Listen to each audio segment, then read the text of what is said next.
Hello students, I am Kishan Kumar, your lecturer in mathematics. अगर आप BSc कर रहे हैं या किसी भी कॉम्पिटिटिव एग्जाम की तैयारी कर रहे हैं और चाहते हैं कि आपका जो मैथ का कंसेप्ट हो क्रिस्टल क्लियर, तो जुड़े रहिए मेरे यूट्यूब चैनल के मैथमेटिक्स के साथ।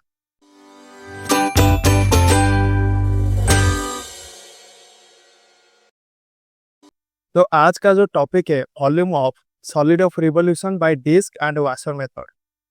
तो इसके अंदर हम पहले पढ़ने वाले हैं solid of revolution. A solid of revolution is a 3-dimensional solid which is generated by revolving a plane area R about a fixed line and the line L is called the axis of revolution।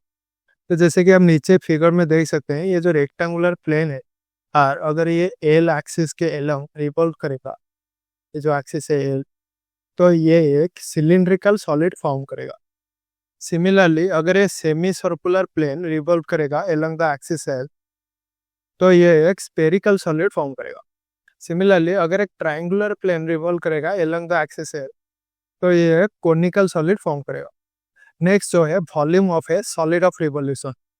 The volume of solid extending along the x axis and bounded by the plane x equal to a and x equal to b. तो इसका जो volume का formula होगा, ये होगा integration from a to b a of x dx, जहां पर a of x is the cross sectional area perpendicular to the x axis. Similarly, if the solid extending along the y axis in an interval c to d, तो इसका जो volume का formula होगा, ये होगा integration from c to d a of y dy। तो जैसे कि आप नीचे फिगर में देख सकते हैं, फ्रॉम a टू b एक सॉलिड ऑफ रिवोल्यूशन है। तो यहाँ पर ए बी इंटरवल के अगर हम पार्टीशन ले ले फॉर ईच डेल एक्स आई, तो यहाँ पर ये जो है क्रॉस सेक्शनल एरिया होगा ए आई ऑफ एक्स, और ईच पार्टीशन, ये जो ब्लॉक का वॉल्यूम होगा, ये हो जाएगा ए i x into del x आई। तो फॉर ईच पार्टीशन ये जो ब्लॉक का सम होगा, ये होगा approximate volume of solid of revolution, sum of a i x into del x i. For infinite sum, इस सॉलिड का जो वॉल्यूम होगा, ये होगा integration from a to b a of x d x. तो अगर आपको इन्फाइनाइट सम के बारे में पता नहीं है और पता नहीं है कि Riemann integration as well limit of infinite sum कैसे निकालते हैं, तो आप ऊपर आइटम में जाकर Riemann integration as a limit of sum के ऊपर मेरा पुराना वीडियो देख सकते हैं। नेक्स्ट जो है डिस्क मेथड। तो यहाँ पर हम देखेंगे कि डिस्क मेथड अप्लाई करके हम कैसे सॉलिड का वॉल्यूम निकालेंगे। The disk method is a technique used to find the volume of a solid of revolution formed by a revolving a region bounded by the chord y equal to f of x, the x-axis and the vertical line x equal to a and x equal to b about the x-axis। Then इसका जो volume होगा, ये होगा pi into integration from a to b into f of x का square into dx। तो यहाँ पर देखो नीचे जो कर्व है y equal to f of x, और यहाँ पर ये जो प्लेन रीजन है, ये बाउंडेड है by curve y equal to f of x and x axis and the vertical line x equal to a and x equal to b। हमें पता है जो सॉलिड का वॉल्यूम होता है, वो होता है integration of cross sectional area into dx। तो यहाँ पर ये एक सर्कुलर क्रॉस सेक्शनल एरिया होगा of radius f of x।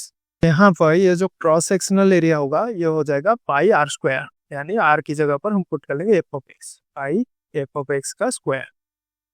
Simply a of x की जगह पर अगर हम pi into f of x का स्क्वायर पुट कर ले, तो हमारा ये फॉर्मूला आ जाएगा। नेक्स्ट जो है डिस्क मेथड यूज करके कुछ प्रॉब्लम सॉल्व करते हैं। Problem number 1, find the volume of a solid when the area bounded by the curve y equal to root over of cos x and the x axis from x equal to 5/4 to x equal to π/2 is revolve about the x axis. तो हमें यहाँ पर solid के volume पूछा है, जो कि form हो रहा है revolve by the plane which is bounded by y equal to root over of cos x and the x axis and the vertical line x equal to π/4 and x equal to π/2। तो यहाँ पर देखो इसका जो graph होगा, ये जो curve है y equal to root over of cos x is bounded by x axis and the line x equal to π/2 and x equal to π/4। ये जो, तो यहाँ पर ये जो प्लेन एरिया होगा, ये होगा ये जो शेडेड रीजन है, ये प्लेन एरिया होगा। तो ये प्लेन एरिया रिवॉल्व कर रहा है अलोंग द एक्स एक्सिस। तो हमें इसकी वॉल्यूम निकालना है। तो बाय डिस्क मेथड इसका जो वॉल्यूम होगा integration from π/4 to π/2 pi f(x) का स्क्वायर dx। यहाँ पर ये हो जाएगा integration from π/4 to π/2 pi as a constant term बाहर चला गया। यहाँ पर f(x) जो है y equal to f(x), y equal to जो है √(cos x). तो यहाँ पर √(cos x) पुट कर लेंगे f(x) की जगह पर, तो ये हो जाएगा cos x, इसका स्क्वायर हो जाएगा cos x इंटू dx। तो ये हो जाएगा पाई इंटू cos x का जो इंटीग्रेशन होता है ये होता है sin x फ्रॉम π/4 टू π/2। तो यहाँ पर लिमिटिंग वैल्यू पुट कर लेंगे, तो ये हो जाएगा तो sin π/2 जो होता है 1 माइनस sin π/4 जो होता है ये हो जाएगा 1/√2। तो इसका जो वॉल्यूम होगा pi into 1 minus 1/√2 cubic unit. Next जो है question number 2, find the volume of the solid generated when the area bounded by the curves y equal to 3 - 2x, y equal to 2 and x equal to 0 as revolved about the y axis. तो यहाँ पर हमें पूछा है solid का volume निकालने के लिए which is generated by the revolution of the plane which is bounded by y equal to 3 - 2x, y equal to 2 and x equal to 0। तो इसका जो ग्राफ होगा तो यहाँ पर y इक्वल टू 3 - 2x जो है ये होगा स्ट्रेट लाइन। नेक्स्ट जो है y इक्वल टू 2, ये जो लाइन है वो हो जाएगा y equal to 2 then x equal to 0। तो ये जो y एक्सिस है ये एक्सिस ये होगा x इक्वल टू 0। तो यहाँ पर ये जो शेडेड रीजन है ये बाउंडेड प्लेन होगा और क्वेश्चन हमें गिवन है ये जो बाउंडेड प्लेन है ये रिवॉल्व कर रहा है अलोंग द y एक्सिस। तो बाय डिस्क मेथड इसका जो फॉर्मूला होगा ये हो जाएगा integration from 2 to 3 pi into g of y का स्क्वायर इंटू dy। क्योंकि ये y एक्सिस के अलोंग रोटेट कर रहा है इसीलिए हम integration with respect to dy लेंगे। तो यहाँ पर हम s को as a function of y denote करेंगे। तो यहाँ पर जो gy होगा ये हो जाएगा x इक्वल टू, यहाँ पर देखो गिवन है y इक्वल टू 3 - 2x, तो यहाँ से हो जाएगा 3 - y/2। तो यहाँ पर g ऑफ y का वैल्यू अगर हम पुट कर ले तो वॉल्यूम हो जाएगा integration from 2 to 3 pi into g of y की जगह पर हम लिख लेंगे 3 - y डिवाइडेड बाई 2 का स्क्वायर dy। तो ये हो जाएगा π/4 into integration of 2 to 3 into 3 - y का होल स्क्वायर dy। तो यहाँ पर 3 - y का होल स्क्वायर का जो इंटीग्रेशन होगा ये हो जाएगा -3 - y to the power q divided by 3 from 2 to 3। तो यहाँ पर ये हो जाएगा -π/12 इंटू 3 - y की जगह पर अगर हम 3 फुट कर ले ये हो जाएगा 3 - 3 का क्यूब माइनस 3 - 2 का क्यूब। तो इससे सिंप्लीफाई करेंगे तो ये हो जाएगा -π/12 इंटू -1 जो कि है π/12। तो इस सॉलिड का जो वॉल्यूम होगा ये होगा π/12 क्यूबिक यूनिट। नेक्स्ट जो है washer method. The volume of the solid formed by the rotating the area between the curve f(x) and g(x), where f(x) on the top and g(x) on the bottom, and the line x equal to a and x equal to b, and the revolution is about the x axis। इसका जो volume होगा ये होगा integration from a to b pi whole into f(x) का square minus g(x) का square dx। जैसे कि आप नीचे देख सकते हैं फिगर पर, यहाँ पर जो ये रीजन है ये रीजन दो फंक्शन के बीच में है f(x) and g(x), where f(x) on the top and g(x) on the bottom, and bounded between x equal to a and x equal to b। तो यहाँ पर ये जो क्रॉस सेक्शनल एरिया है ये रिंग की तरह होगा। तो यहाँ पर ये रिंग की जो एरिया है ये हो जाएगा outer disc minus inner disc. तो यहाँ पर आउटर डिस्क का जो रेडियस है f(x) और इनर डिस्क का जो रेडियस है g(x). तो इसे सब्सट्रैक्ट कर लेंगे तो यहाँ पर ए ऑफ एक्स जो है ये हो जाएगा पाई एफ ऑफ एक्स का square minus pi g of x का स्क्वायर। तो यहाँ पर जो ये क्रॉस सेक्शनल एरिया है ये हो जाएगा f pi whole into f of x का square minus g of x का स्क्वायर। सिंपली इस क्रॉस सेक्शनल एरिया को फॉर्मूला की जगह पर पुट कर लेंगे तो ये फॉर्मूला आ जाएगा।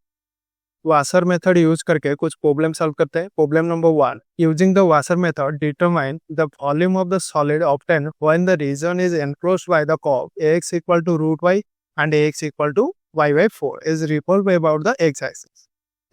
एक्स एक्सिस के लंग रिवॉल्व कर रहा है तो यहाँ पर जो फंक्शन होगा ये होगा y as a function of x। तो यहाँ पर हम y को as a function of x लिख लेंगे।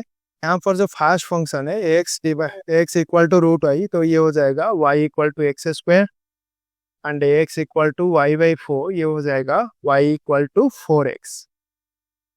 तो यहाँ पर अगर हम x square equal to 4x ले ले तो हो जाएगा x square minus 4x equal to 0 which is x into x minus 4 equal to 0. That implies x equal to 0 and 4. 0 and 4 ये दो कर्व का इंटरसेक्शन पॉइंट होगा। तो इसका जो कर्व होगा ये जो दो कर्व है ये इंटरसेक्ट कर रहा है एट द पॉइंट 0 and 4 और ये जो साइडेड रीजन है ये होगा बाउंडेड प्लेन। तो यहाँ पर ऊपर जो फंक्शन है टॉप में जो फंक्शन है यह है y इक्वल टू 4x और नीचे जो फंक्शन है ये है y equal to x square और ये रिवॉल्व कर रहा है अलोंग द एक्स एक्सिस। तो बाय वासर मेथड इसका जो वॉल्यूम होगा ये हो जाएगा integration from 0 to 4 pi whole into top में जो फंक्शन है y इक्वल टू 4x ये हो जाएगा 4x का स्क्वायर माइनस एक्स स्क्वायर का स्क्वायर dx। तो 4x स्क्वायर का जो इंटीग्रेशन होगा ये हो जाएगा 16x cube divided by 3 minus x square का स्क्वायर ये एक्स टू द पावर 4 इसका जो इंटीग्रेशन होगा ये हो जाएगा x to the power 5 divided by 5 from 0 to 4।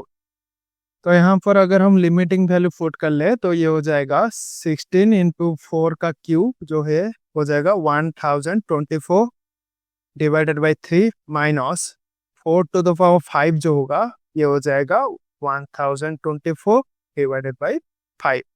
इससे सिंप्लीफाई करेंगे तो ये हो जाएगा 2048 इंटू पाई बाय 58। तो इस सॉलिड का जो वॉल्यूम होगा ये हो जाएगा 2048 into pi by 15 cubic unit. Problem number 2, using the washer method find the volume of solid obtain when the region is enclosed by the curve y equal to x square and y equal to x का cube. तो इसका जो solution होगा तो यहाँ पर दो function हमें गिवन है y equal to x square and y equal to x का क्यूब। तो यहाँ पर अगर हम ले ले x square equal to x cube ये हो जाएगा x cube minus x square equal to 0 that implies x square into x minus 1 equal to 0।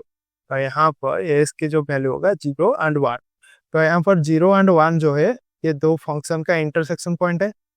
तो इसका जो ग्राफ होगा ये तो यहाँ पर देखो ये जो सैडेड पोर्शन है ये बाउंडेड रीजन है and it's bounded between x equal to 0 and x equal to 1। तो यहाँ पर ऊपर जो फंक्शन है y equal to x square and नीचे जो फंक्शन है ये है y equal to x cube. ये जो रीजन है ये रिवॉल्व कर रहा है अलोंग द एक्स एक्सिस। तो बाय वासर मेथड इसका जो वॉल्यूम होगा ये हो जाएगा integration from 0 to 1 pi whole into तो यहाँ पर ऊपर जो फंक्शन है एक्स स्क्वायर तो ये हो जाएगा एक्स स्क्वायर का स्क्वायर माइनस एक्स क्यूब का स्क्वायर dx। तो यहाँ पर इसे सिंप्लीफाई कर देंगे तो ये हो जाएगा 0 to 1 pi whole into x to the power 4 minus x to the power 6।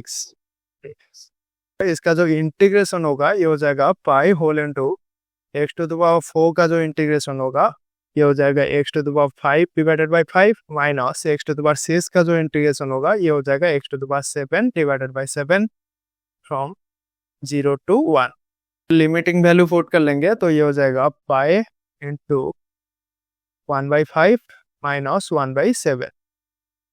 तो ये हो जाएगा 2 पाई डिवाइडेड बाय 35। तो इस सॉलिड का जो वॉल्यूम होगा ये होगा 2 पाई डिवाइडेड बाई 35 क्यूबिक यूनिट। तो ऐसे ही अगर डिस्क मेथड या वाशर मेथड के ऊपर क्वेश्चन आता है तो आप इसी तरह से सॉल्व करें। I hope the volume of solid of revolution by disc and washer method का जो कॉन्सेप्ट है आपको समझ में आ गया होगा। अगर ये वीडियो आपको अच्छा लगा तो लाइक, शेयर और सब्सक्राइब करना मत भूलना।